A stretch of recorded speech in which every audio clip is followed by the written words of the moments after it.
Welcome to the Commentary Magazine Daily Podcast. Today is Tuesday, April 22nd, 2025. I am John Podhoretz, the editor of Commentary Magazine. With me, as always, executive editor Abe Greenwald. Hi, Abe. Hi, John. Senior editor Seth Mandel. Hi, Seth. Hi, John. And social commentary columnist Christine Rosen. Hi, Christine. Hi, John. I want to talk a little bit more about what we talked about yesterday, which is the mess, the sort of Trump mess. And this question of whether or not a mess that we see with all of these agencies getting into trouble, whether this is a media plot to undermine the Trump administration's aggressive efforts, or whether what we're seeing is something that Trump and his people need to correct if they want to have a successful presidency. And I think the outcome of this conversation is extraordinarily important, because it's one thing to make a public show of keeping your coalition together by saying that the media are being unfair to you. This is an effort to discredit important things that are going on, and don't take your eye off the ball and take account of who your enemies are and why they are trying to stop you from doing what you should be doing. And the warning signs of a complete train wreck ahead. In other words, the private and the public can be different. The Trump can say, I'm backing Pete Hegseth 100%, and this is all, an unfair war. MAGA can say this about Pete Hegseth, even though the people who are attacking Pete Hegseth are themselves MAGA people who he seems to have gotten crosswise of. But when they talk internally and look internally at what it is that is going on, are they aware that they are heading into thickets of trouble that they might want to clear out before they keep going on? Or are they high on their own supply? They believe that this is all unjust and that you have to sort of pretend that none of the bad stuff is happening in order to keep your coalition together and to move forward? Or do they believe it? Do they actually believe that somehow liberals inside the Pentagon who are actually Trump conservatives are destroying Pete Hegseth and therefore destroying, the Trump MAGA goal? And we don't know the answer to that question, but I think the answer to that question is actually going to define whether or not this presidency is successful or a train wreck. Does anybody have any problems with that proposition that I've just laid out? I think that's right. I mean, right. I think it also comes down to Trump himself, because if Trump doesn't believe that there's a mess brewing and growing beneath him, no one is going to tap him on the shoulder and say, by the way, Mr. President, we have a problem here. No one's going to buck him on this. So I think that's the issue. He showed himself to. I'm sorry. I was just going to add that I'm struck in conversations I have with a range of people, how many people still want to give more time to this administration to do what it claims it wants to do. And they are, and these are not MAGA people necessarily, but the idea being, Biden left such a mess. We have to give them more time than those of us who follow this stuff in granular detail might. And we're just going to hope for the best. And it surprises me, because these aren't people who would be that forgiving, I think, of what Obama was doing in his first 100 days, for example. But there does seem to be still a little bit of generosity in letting Trump kind of set things in order. Now, this morning, when I opened up the Wall Street Journal, and on the cover of the newspaper, it said the Dow Jones is about to have the worst April since the Great Depression. That's where, again, the economic issues, I think, are going to start to be the breaking point for those voters, for those people who would like to give him the benefit of the doubt. Trump was very unsentimental in his first term about everybody. So his line would be somebody that he had been like had been, like held up the chuppah at his wedding, or like, said it had an aliyah at his bar mitzvah, he didn't know him. So once he had to fire him, he didn't know him. He didn't know who he was. He'd heard of him, didn't really know. Let Bannon go, let Flynn go. For people who were very much in his orbit. Once he was done with them, he was done with them. So we can see that there is a easy, and we know this from his prior professional career, when on The Apprentice, Carolyn, his deputy sidekick, who was one of the three regulars on the show. There was Carolyn, George, and Mr. Trump. And Carolyn began to develop an independent celebrity, and he fired her off the show, got rid of her, because he didn't like the fact that she was starting to get speaking gigs and things like that, and maybe publish a book about her own business experiences. So this is a long-standing thing with him. So the idea that he's going to stand resolutely behind Pete Hegseth forever, if he does, and he may, that would be a change in his comportment as a Right. I mean, leader. I think the Supreme Court fight that he took up, which was on behalf of Brett Kavanaugh, was over when he got the votes. And the Hegseth thing wasn't over when he got the votes. When Hegseth got confirmed, this stuff just continues. That's the difference. Kavanaugh hasn't been a problem for him.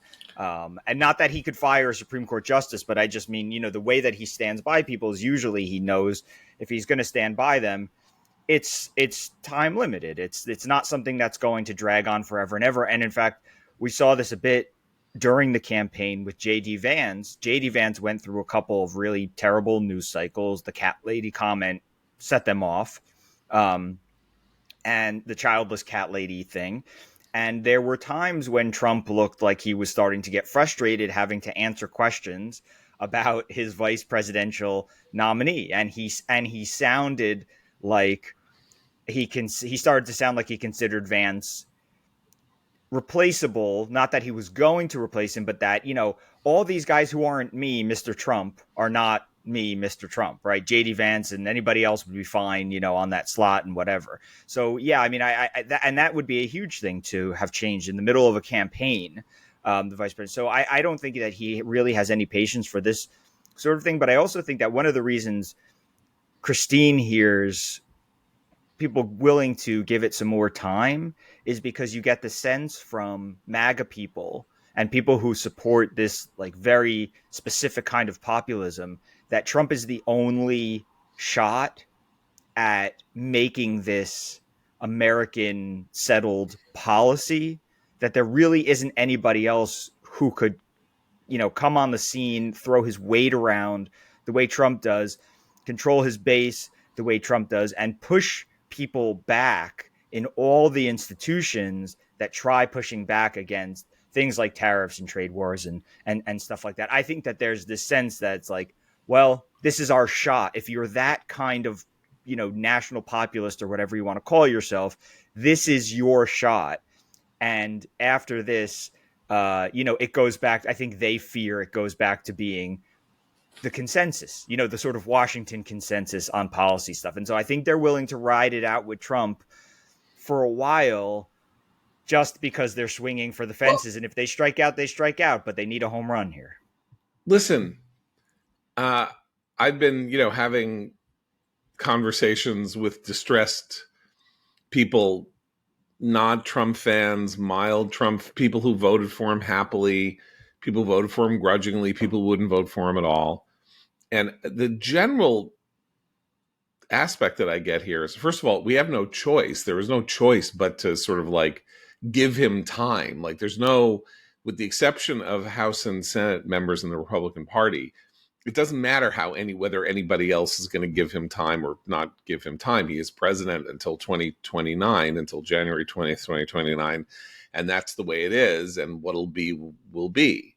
Now, if there is an uprising against him within Republican ranks because things become so catastrophic that everybody, that was not to interrupt, but that was a nice reminder that as of yesterday or whatever, he's been in office for 3 months. Yeah, exactly. There's 3 months. We have it's literally 3 years and 8 months left of this presidency. So there's nowhere to go. There's nothing to be done about it. You might as well be patient, I guess. So the question is not how again, unless the Senate and the House panic or justifiably understand that the lawlessness that he is demonstrating, the emoluments that he seems to be enjoying in the forms of bribes, effective bribes being paid to him by private companies in the entertainment business in order to get him off their backs, stuff like that. And all of this develops a critical mass, and there is actually a substantive revolt against him as long as he starts to seem that he's weakening. Doesn't matter. It only matters whether he wants to have a successful presidency and how he defines that. And as I define it, he's on his way to a train wreck. But that may not, but I'm not him, and I didn't ever think he would get elected president. So I don't, you shouldn't listen to me. What do I know? I just think that, as Christine says, the external signs, a Dow in collapse, a fight with a Fed chairman who cannot do what he is demanding that he do because it will trigger exactly the thing that got Trump elected in the first place, which is an inflationary spiral. If Jay Powell cuts interest rates, at this moment, he will trigger inflation. But this is actually the Powell back and forth with Trump is worrisome for another reason, which is that Trump is trying to politicize the Fed in a way that he's not allowed to fire Jerome Powell. They have set terms. He is not, but he's also setting him up, I think, potentially to take the fall on the economy. He's going to point to that and say, well, if I got rid of him and put my own guy in, this never would have happened. And maybe his voters are going to believe that. It's nonsense. But he did put him in. By the way, but he put him in. But Jay Powell is Fed chairman because Trump appointed him Fed chairman. Right. But he can't fire him.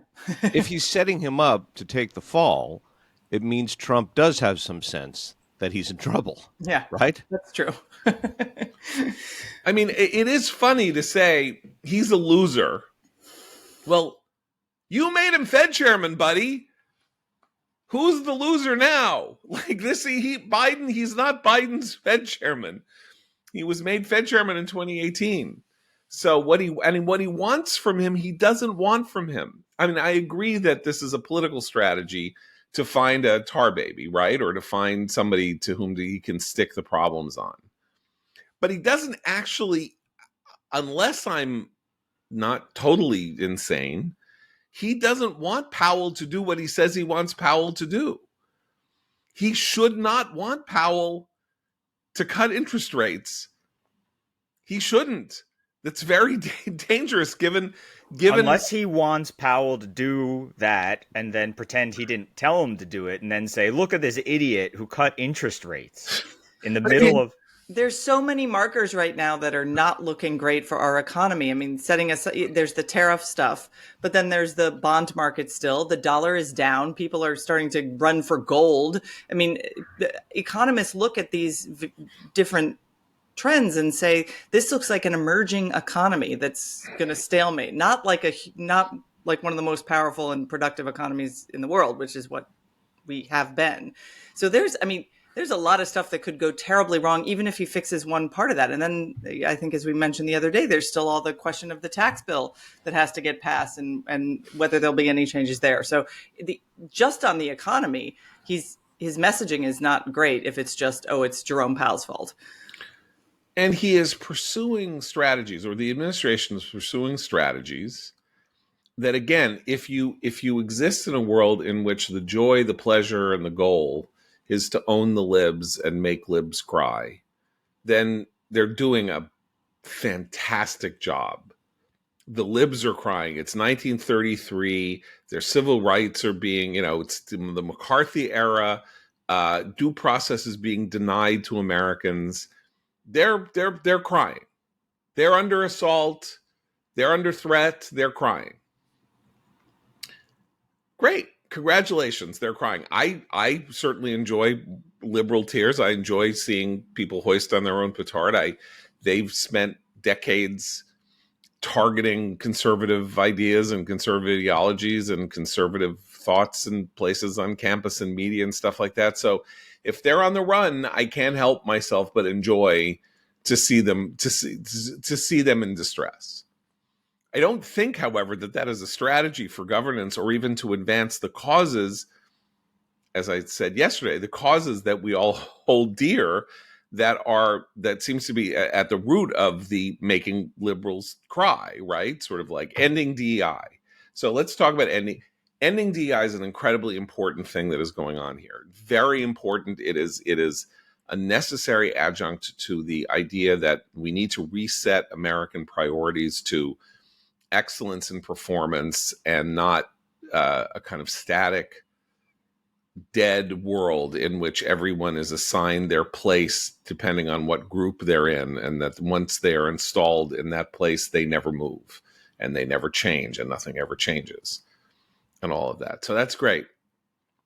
But then this guy who resigned before he was fired, Mr. Elliott, pulls Jackie Robinson's honor painting at the Pentagon on the grounds that Jackie Robinson's painting, one of the great American heroes of the 20th century, was a DEI game, and DEI is dead at the Pentagon. They were very, in baseball at the time, many people don't know this, but at the time of Jackie Robinson, they were very into DEI and diversity and equity and inclusion. Extremely. That's really the only reason he got a shot. That was... Yeah. So anyway, I'm just saying that, so there is the fight against DEI, and then there's the cartoon fight against DEI that will have the net result over time of discrediting the fight against DEI. Which one are they going to fight? Because the fight to destroy DEI, to destroy this regime, which not only controlled, hiring and HR departments and all that, but has had this effect. Supreme Court ruled that, affirmative action on even private institutions and universities violates Title VI of the Civil Rights Act. One of the most important Supreme Court decisions of my lifetime. They could build on that, use that. But instead, what they want to do is, have Kid Rock win the Kennedy Center honor, which, again, I don't care whether Kid Rock wins the Kennedy Center honor or not, but are you going to do this with serious purpose? Or are you just, there's a joke. There's a Moses and Jesus are playing golf. You'll excuse me for my, but of course last week was Moses and Jesus week. So we could sort of Moses and Jesus are playing golf. Moses tees off. He hits it, goes down. He hits the fairway. He gets in the hole, makes a bogey. Has a good hole. Jesus comes up. He, swings. Ball is going off into the rough, and then the eagle catches it in its mouth and drops it. And it drops it. Looks like it's going to drop into the water. It's a water hazard. But an alligator, the ball lands on the alligator's back. The alligator comes up to shore and drops the thing off its back. And then a giant wind comes out of nowhere and blows the ball into the hole for a hole in one. And Jesus very happily comes down the course to the stick. And Moses is staying there leaning on his golf club. And he says to him, "Listen, kid, do you want to play golf or do you want to F around?" So my question is, do they want to play golf or do they want to F around? Because I understand effing around. It's fun, right? And if you have the power to F around, which you do if you have all three branches of government, you have the House, the Senate, and the presidency in your pocket and all of that, then you can F around. But you know what? You're not playing golf. And in the end, you're not going to like be proud of the game that you've played. So but here's the thing. Yeah. The Trump core, John, the nuclear, as you've called it, the nucleolus, right? The hardcore. I don't MAGA. think I called it the nucleolus because I don't think I've used the word nucleolus since when I got a C in biology in high school. You did. So you did. I did. Oh my God, really? You did. Well, it's a good. You're it's saying good, like I know, but like I barely remember what a nucleolus is. But thank you. the nucleus of the nucleus, essentially, right? His hardcore MAGA fans Yeah. out there. I'm not talking about in the administration. They see effing around as playing the game. There's no difference for them. And the question is, to what extent does Trump accept their reason for celebrating him as his reason for being? He has on occasion parted ways with them. Doesn't seem to have been doing that much lately, though, right? He's kind of right there with the MAGA horde these days, which is a paradox, because of course he could do anything he wanted, like that. He is MAGA. There is no other object in MAGA. It's not like he can betray MAGA. He is MAGA, so that should give him a complete running room. And it does, in some sense. I mean, you have the entire Republican Party now in some weird place where it has to nominally say that tariffs are okay, or at least, well, at 10% tariffs are okay. A party that for 40 years had a sustaining opposition to tariff, not 40 years. I mean, tariffs have been an object of this part of the American coalition. Being anti-tariff and free market dates back to the cotton gin, so it's not like there's anything new here about that. And then so you have tariffs and you have taxes. He's talking about raising taxes on, and all of that. He can do that. I mean, no one's going to stop him. In that sense, he can F around or he can be serious, and they'll provide him the same backing. It's like so yeah, I think it goes to his psychology. Maybe that's the whole point about him, is that he's not serious and that he's running this in this weird, unserious way. And the problem is that he's playing now very high stakes. He's playing high stakes stuff with the American economy, with the global geopolitical situation, with Iran and Russia and China. And he is, handing off the portfolio to some real estate guy who's never, well, that's the thing, and on domestic policy too, right? Which is that other people have to carry out these policies. This is not, by the way, a defense of Trump or passing the buck, but you have an assortment of people, some of whom are serious and some of whom are effing around, and those are the people in whose hands you put who's this. And serious?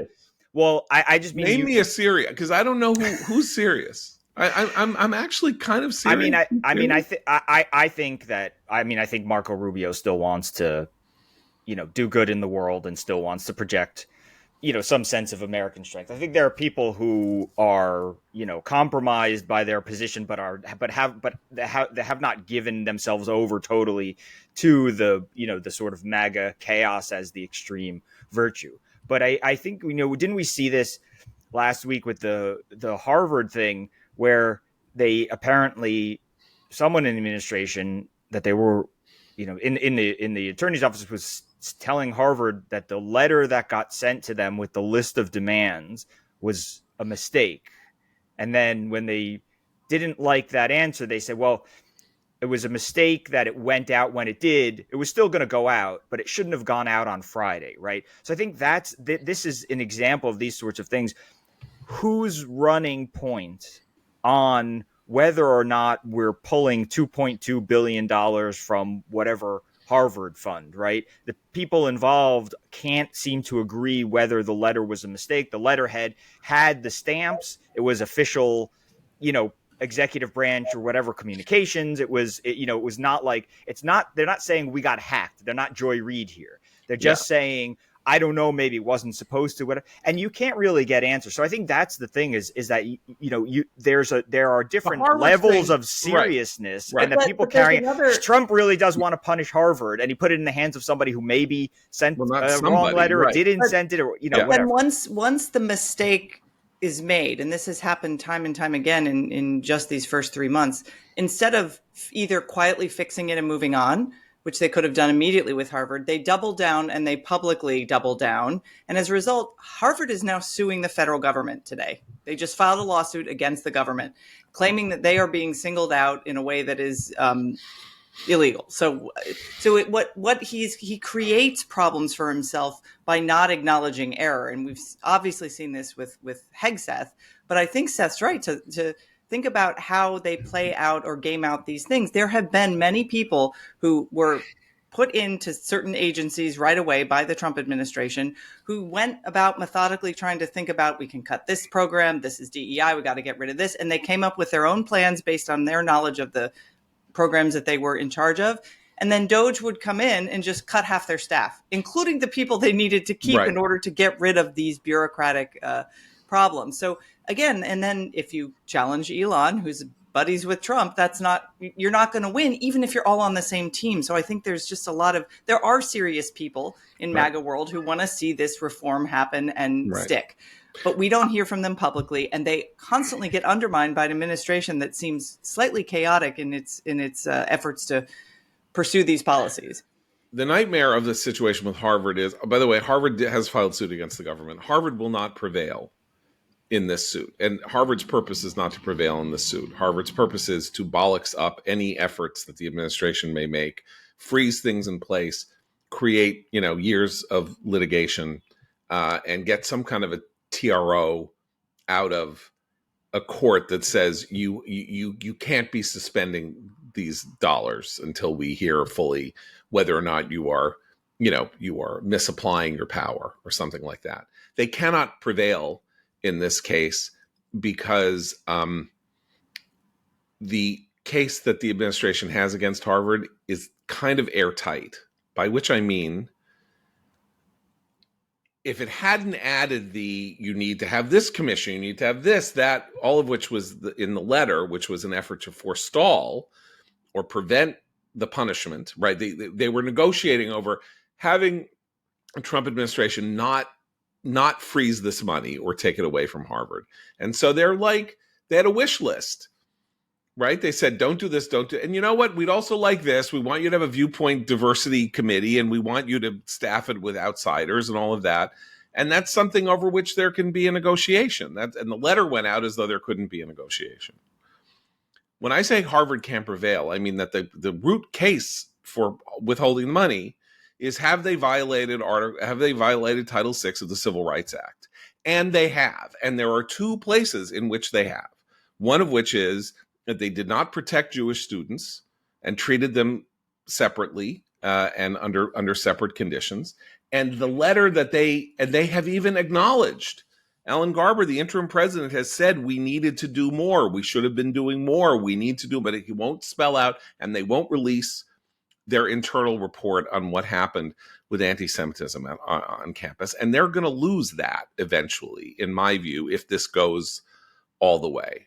And I don't think it's just my view. I think the idea that they have violated Title VI in relation to Jewish students is very hard to disprove. It will be very hard for them to disprove. And secondarily, there is evidence that they are not living up to, or they are still behaving unconstitutionally in relation to their admissions practices. The Students for Fair Admission case, the 2023 case that ended affirmative action, was specifically, as is the case with litigation before the Supreme Court, directed at Harvard. These are cases. It's not just there's no affirmative action in America. Harvard was sued. Harvard lost the suit. The Supreme Court said Harvard was behaving unconstitutionally in how it did its admissions practices. And from what little we can tell thus far, because they still withhold the information, they are not living up to the deal. So they could lose on two fronts: behaving unconstitutionally, which is a Title VI violation on affirmative action, and behaving unconstitutionally or against the Civil Rights Act. So if they just had done this properly, they had Harvard in a corner. They had Harvard cornered and without anywhere to go. And they didn't do it right. And now who knows what's going to happen? It's going to be years of chaos. I do want to add, because I've had this argument a couple of times. the letter itself and the demands and the outrage on the part of people on the left who are like, this is unbelievable. This is authoritarianism. How dare a government try to dictate to a private university what it can and can't teach? I mean, all the rending of cloth is hilarious. Have these people never seen a Dear Colleague letter sent out by the Office for Civil Rights of the Department of Education under Obama? I have. I've read a lot of them, and talk about demands. The stuff they threaten private institutions, the government does all the time, if they feel them to be in violation of student civil rights or of any number of things. And those kind of letters were used all the time in Democratic administrations to avoid having to go through the process of actually allowing people to comment on regulations and whatnot. And it led to real harm for students, particularly young men falsely accused of sexual assault on college campuses. So the idea that the government can't send a firm letter to any of these places, I just want to emphasize that's been happening for a long time. We shouldn't forget that. Right. I also think that there's, the basic thing here is that when you sign up to get public money, there are regulations that you have to follow. I mean, you essentially make an agreement, right? Non-discrimination law is much wider than just what's happening with anti-Semitism. So there's a question here of, is Harvard's pushback is understandable from the institution's perspective, but also like, are they arguing against non-discrimination law? Because they're saying, well, we have a First Amendment right to this, that, and the other, but if you're going to contract with the federal government, there are all sorts of restrictions on what you can do and who you can hire and fire and things like that. And they're getting into this idea that you can't put strings on federal money based on discrimination, that's a thought crime situation, and you can't take away money for a thought crime. But the entire non-discrimination law, structure is built around that. It's like hate crimes. It's like you can't prosecute a hate crime without trying to get at what's in the head and what's the intention behind it, things like that, right? We've created this whole superstructure of non-discrimination regulations and law, and Harvard is basically saying none of this is really constitutional. And that's also an interesting angle to this, which is, Trump maybe wants that fight too. And a lot of people in his administration maybe even, want this whole, like, they may see it as part of the DEI thing, like, fine, let it burn. But, I just want to say something to Christine's point about the Dear Colleague letters and the things that Biden also leaned on universities to do. When there's a Democratic administration in the White House, the schools are happy to do what they want to do because they're aligned. It's like, oh, you want us to have star chambers where accused men don't have the right to know who their accuser is or what the evidence? Sure. We have 20 people who've been pushing for that here anyway. So it only becomes a how dare you when it's an idea that they don't share.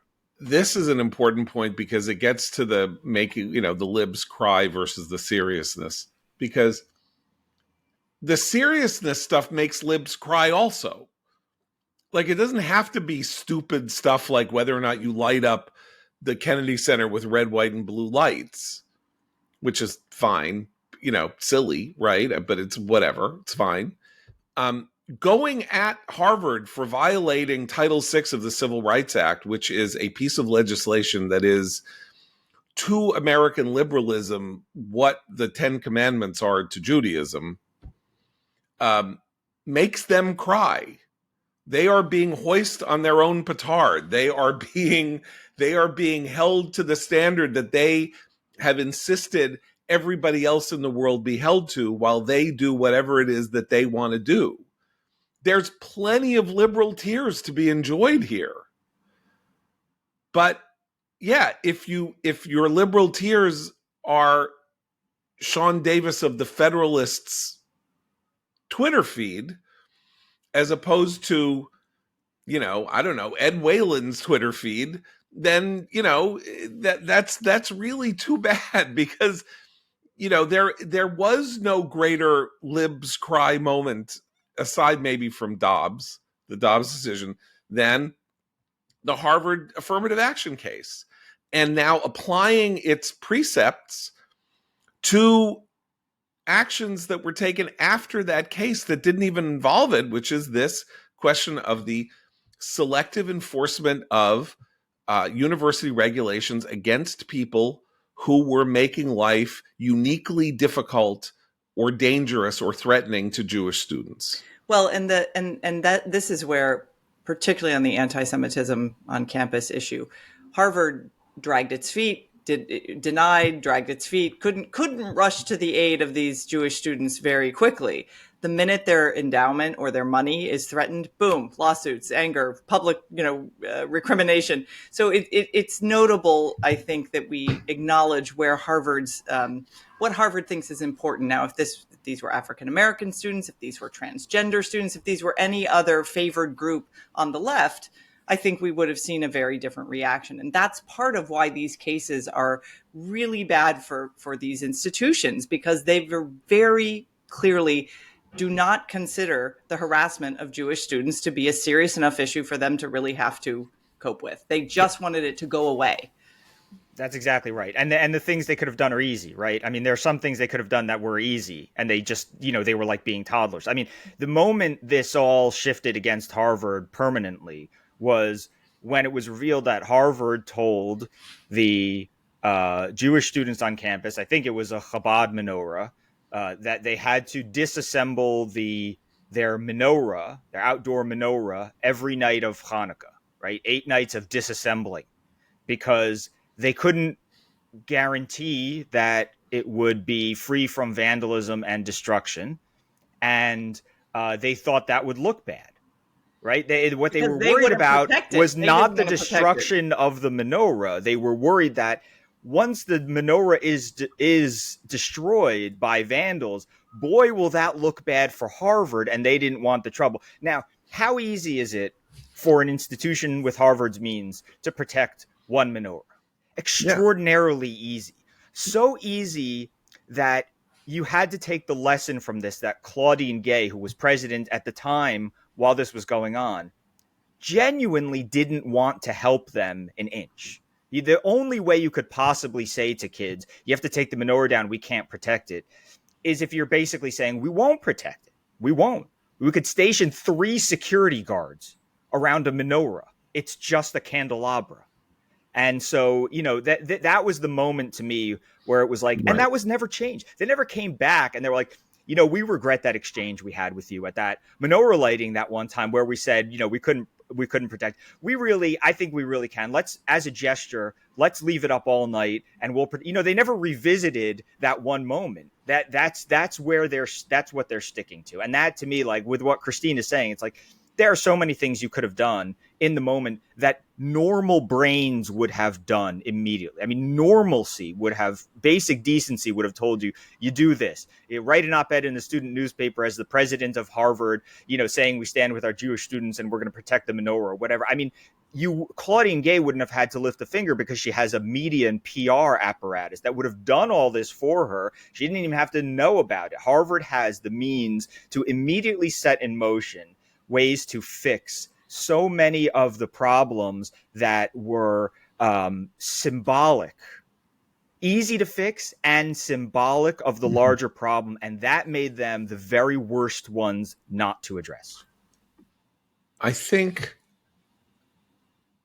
that the fight that Trump is engaging in with the academic and media elites is a good fight, in the sense that I do think that he not only has the better of the arguments in some of these, or we do, whatever, only have the better of the arguments and will prevail over time, but that in populist terms, it's just an incredible winner. Like, somebody's like, what, Harvard gets $9 billion from the federal government? What? Okay, granted, a lot of it goes for research. Research is wonderful. Such great research. I'm sure there's a lot of good research. I'm sure there's a lot of crap research. I'm sure that Harvard is taking a 50% cut of all of that money for overhead so that it can continue to pump its endowment further. Right? I mean, that's one of the things that we're learning here is that like Hollywood financing, the amount of money that goes to administrative costs associated with money that comes from the federal government to the universities is astoundingly high, and that they are basically stealing money from the American taxpayer. If they really want to have that fight with Elise Stefanik, who is really good at this in the House, conducting it, sei gesund to them. Great. See where people are 3 or 4 years from now on federal funding for universities, and how significant a populist political issue that might be, that will unnerve Democrats representing districts in Ohio and Illinois and Pennsylvania and places like that. Do they want to really say, my God, you can't take all this money away from Penn or Johns Hopkins? Are you insane? I mean, so I think it's a good fight. So just don't be stupid. Don't be sloppy. Like, don't get in your own way. Don't lay landmines that you're going to step on. Like, that's just instrumentally, it's very frustrating to watch. And does have there is always the possibility that they will so bungle it. I mean, it's a little like this question of the Abrego Garcia case, which is, this is a net winner for the administration politically. Democrats are now visiting, illegal aliens in jail and in El Salvador, and having margaritas with them and crying with them. And now we have Peter Welch Center from Vermont visiting with this foul, filthy anti-Semite who is about to be deported on the grounds that it's not fair to deport this person because of their viewpoints and all of that. Like, stay away from these people. Are you nuts? Like, make the general argument that the legal proceedings are bad. Don't lionize. These are villains. Like, I know you don't think they're villains because you're a bunch of communist, anti-Semitic filth, but everybody else thinks they're bad. Yeah, they're turning it into a pilgrimage, by the way, because others follow Van Hollen right to El Salvador. So it's a pilgrimage now. It's like, yeah. So I'm just saying, like, this is a winning issue for them, but it won't be a winning issue for them if the Supreme Court, if the ruling is this administration is violating the due process rights of people, and that's really dangerous. I'm sorry, it's not helpful. It's not. And this symposium of 7 people on the, pretty much mostly on the right and the free press, legal and constitutional scholars, all of whom say that the administration is acting illegally in the case of the deportees. That's not, and from good. A range of political views. Yeah, these were very conservative scholars all the way over to very all the way over to scholars. Lawrence Lessig, right? But you didn't have to do it this way. Like, they chose to do it this way, again, because they want to make the libs cry, but you make the libs cry by doing it anyway. So you might as well do it while you cross the T's and dot the I's. Like, there's no reason to be, just because Trump misspells things in his Truth Social posts doesn't mean that you can be a fourth-rate chief of staff at HHS sending out letters you don't have the right to send out. He's allowed to be sloppy. He's the president. He can do whatever he wants. You are a bum if you do your job incompetently as some GS-15 moron who's there because you went on One America one night and said that you love Trump. But this is where, actually, I'm going to sound like an HR rep here, but this is where cultures develop in workplaces. And the culture that is endorsed time and time again in Trump world is that if you play the victim of the media or the left, it doesn't matter what your incompetent mistake was. And that's, Hegseth is running that playbook right now.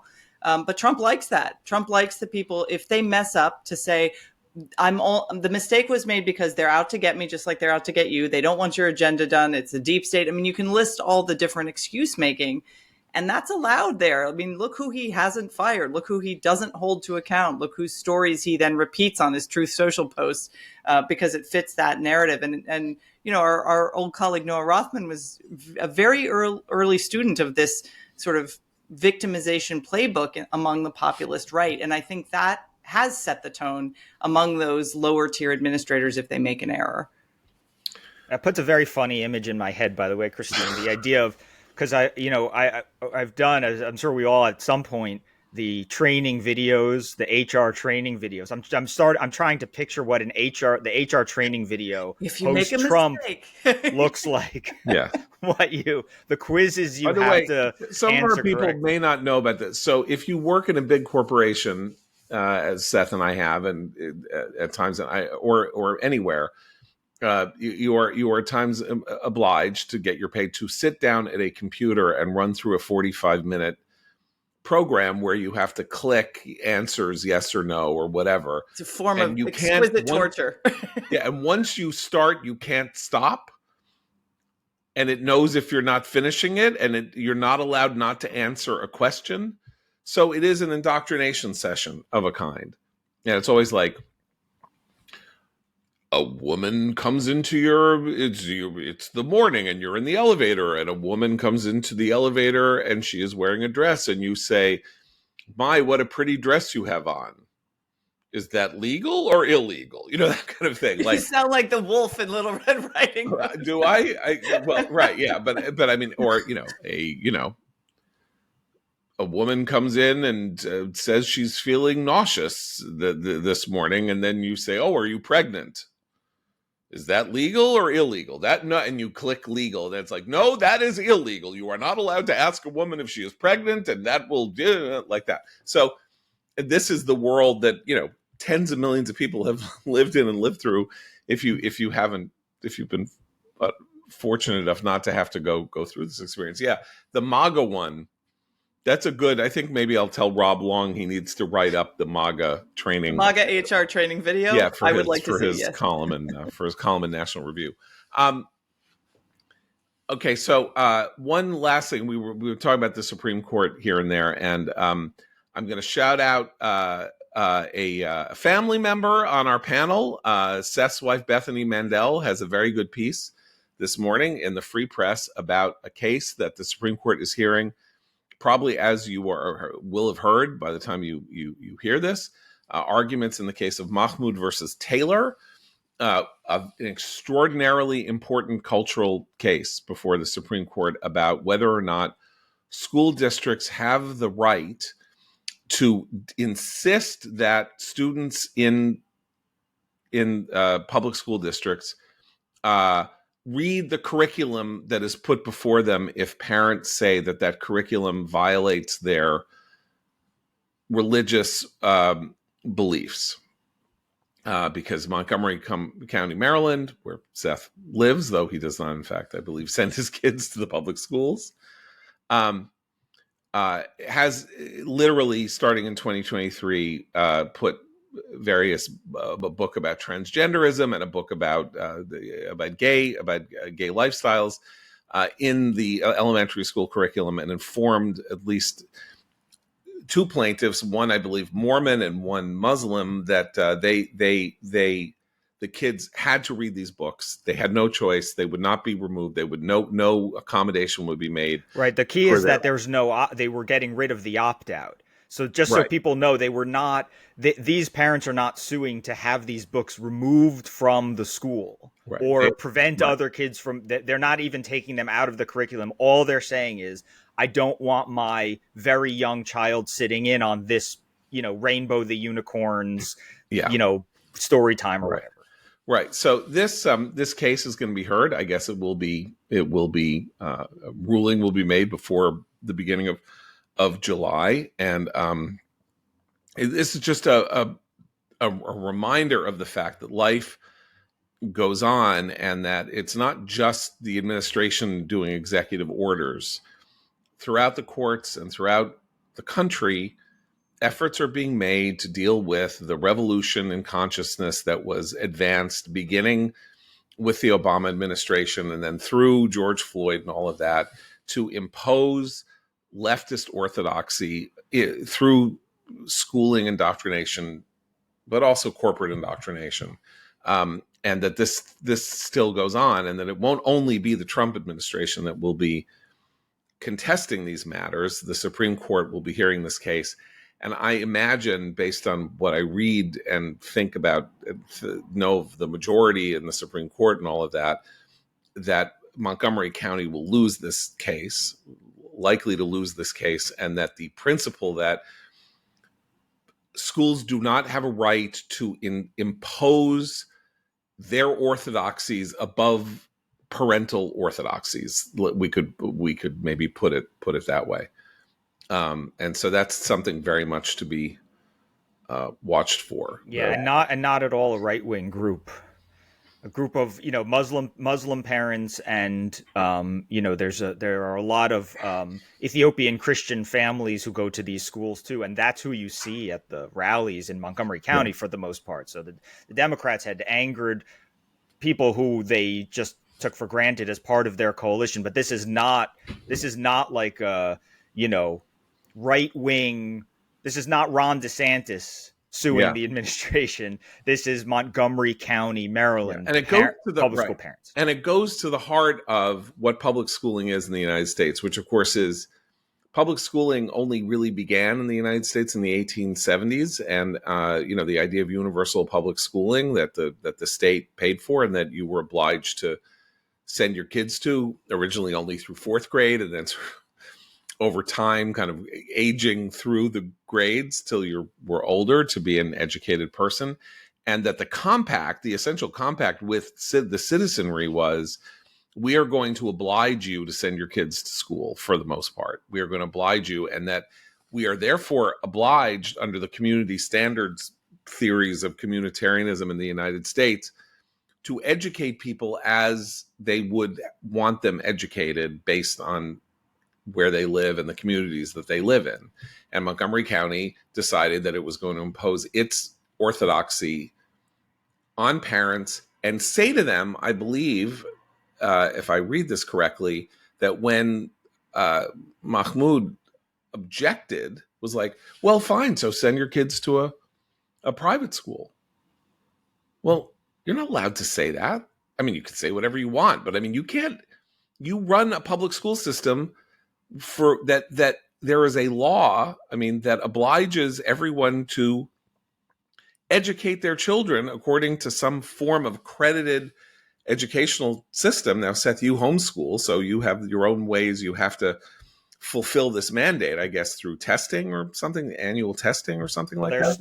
There are still people who oversee what you do, when you homeschool. Yeah, right. Okay, but we oblige there to be universal education, and the idea that you send somebody to be universal, to be educated because the law demands it, and that your child is taught something that is completely contradictory to what your faith teaches, is a violation of the American self-governance compact that this country was founded on. And they also used to have outrageous. The opt-out, at least at some of these schools for sure, existed, and then they got rid of it, right? So the fight started when the school some of the schools stopped letting parents opt out. So they had this ongoing relationship with the institution where they recognized that this was a violation of, past a certain point, crossed a certain line with these, with the way these parents were bringing their children up. And they were not putting up so, all right, so don't send your kid so that your kid can sit out of that class. It's an easy thing to do. The fact that some of these schools at least had removed the opt-out is what made this something that I would imagine very hard for Montgomery County to win, because it's very hard to say, well, we used to acknowledge it and we used to have this opt-out. We took away we changed the policy to stop them from opting out. Clearly, the opt-out, when it existed, was not destroying public education in America. Well, and parents already fought the earlier opt-out battle over sex education in the schools. This was, in the previous century, basically, in the 1980s and 1990s in particular. And that was a faith-based argument not dissimilar to what some of the parents are arguing now if they're from faith communities, but saying, you know what, we're not going to stop you from doing this, but our child is going to learn about sex education at home. And so that was, I mean, there was a whole debate about that, and the left took the most extreme position on that and lost. And so that the fact that now we have to do that with books and curricula and whatnot just shows that the the victories that parents win are often hard won and have to be refought with each new generation. I think this is an example of that. Well put. All right. I'm going to make a recommendation, but it's a controversial recommendation. Actually, I have two, but it's kind of controversial. One, so this second season of the HBO zombie show, The Last of Us, is now running. First two episodes, and I don't really like it. I'm not, but I mean, because I don't like zombie shows. I don't even know why I'm watching it. But then I heard that this second episode was something kind of amazing, and so I watched the first in preparation for the second.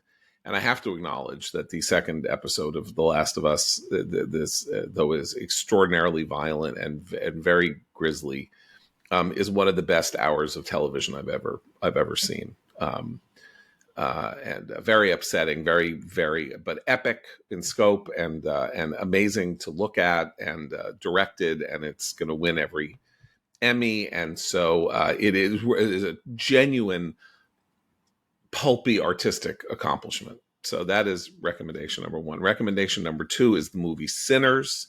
Came out this weekend, directed by Ryan Coogler, who made the Creed to the first two Creed movies and the Black Panther movies. And it is an unclassifiable. It turns into a vampire story, but it's actually about Robert Johnson, the blues musician, who famously in 1932, according to legend, sold his soul to the devil to learn to become the greatest guitarist who ever lived. It's set in the town that Johnson is from, Clarksdale, Mississippi, and it's about these two brothers who come back to town after having been gangsters in Chicago, African American brothers, to set up a juke joint, a bar, so that they can. We don't even know why they want to do this, but it's about music. It's about cultural clashes. It's entrancing and kind of amazing, and it is a vampire movie. So if you don't like vampire movies, don't see it. But it's actually not scary, unlike The Last of Us, which is actually genuinely scary. But it's beautifully shot. It looks like one of those great 1970s movies, and the level and the scope of the detail of the recreation of this Depression era, town. And I really do highly recommend it. So with that, we'll be back tomorrow. So for Christine, Seth, and Abe, I'm John Podhoretz. Keep the candle burning.